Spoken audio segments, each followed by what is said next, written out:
Hey everyone, welcome back to the channel. We're moving into one of the most insightful chapters of the psychology of money, and it's one that might just change the way you think about wealth forever. Today, we're diving into Chapter 9, Wealth is What You Don't See. This chapter is a powerful reminder that wealth isn't about flashy possessions or outward displays of success. It's about the hidden, unspent money that gives you freedom and security. If you've ever felt the pressure to keep up with the Joneses or wondered what true wealth really looks like, stick around. This chapter will change your perspective in a big way. Introduction to Chapter 9. Wealth is What You Don't See.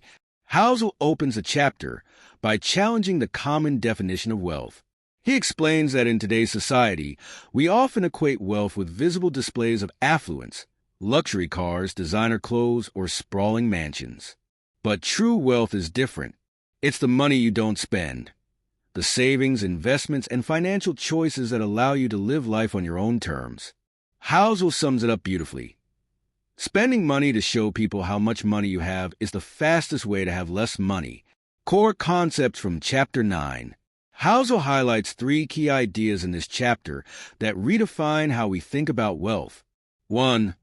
Wealth is hidden, not flashy. When you see someone driving a high-end sports car, what you're really seeing is money that's been spent, not money that's been saved or invested. Housel emphasizes that true wealth is invisible. It's the ability to make choices without financial constraints. It's the emergency fund you've built, the investments that grow quietly over time, and the freedom to say no to things that don't align with your values. 2. The illusion of wealth. Housel explains that society often celebrates the appearance of wealth rather than its substance. The person with the luxury car might be drowning in debt, while the quiet millionaire next door lives modestly and enjoys financial independence. This creates a dangerous illusion.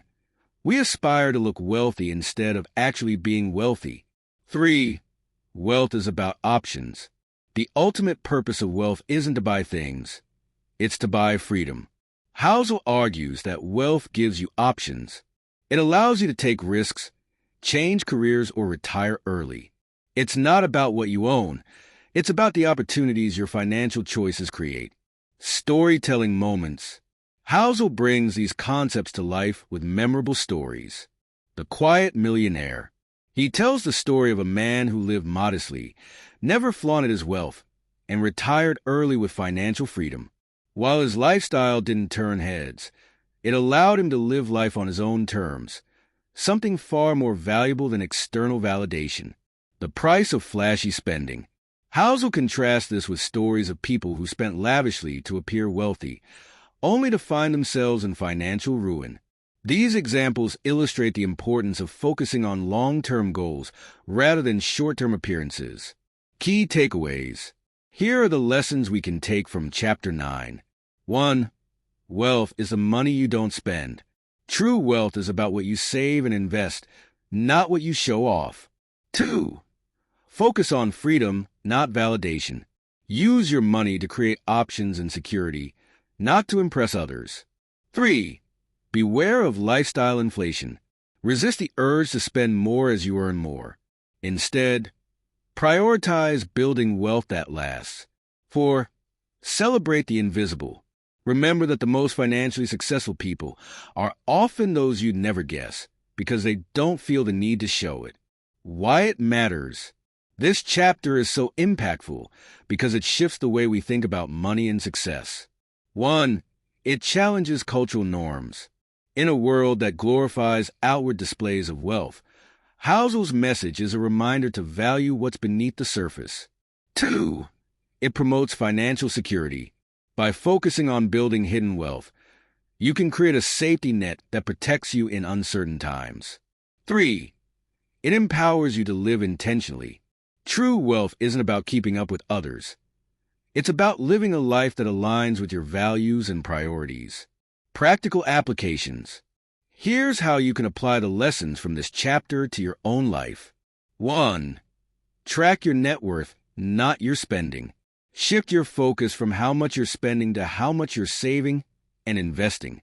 Track your net worth over time to see your progress. 2. Build an emergency fund. Start by setting aside 3 to 6 months' worth of expenses in a savings account. This is your first step toward financial freedom. 3. Invest for the long term. Instead of spending on status symbols, put your money to work in investments that grow over time.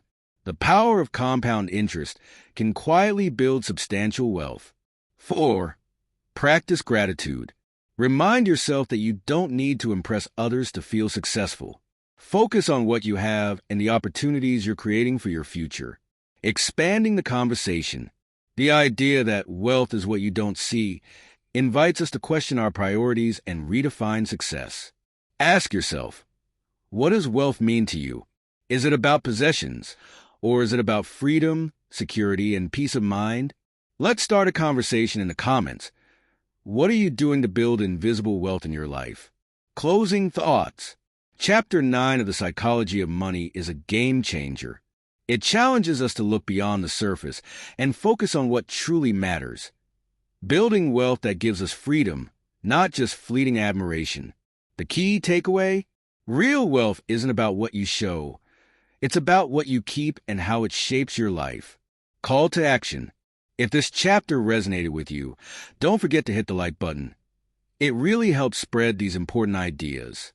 And if you're new to the channel, make sure to subscribe and hit the notification bell so you never miss an update. Now it's your turn.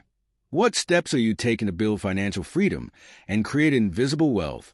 Share your insights and strategies in the comments. I'd love to hear from you. Thank you for joining me on this journey through the psychology of money.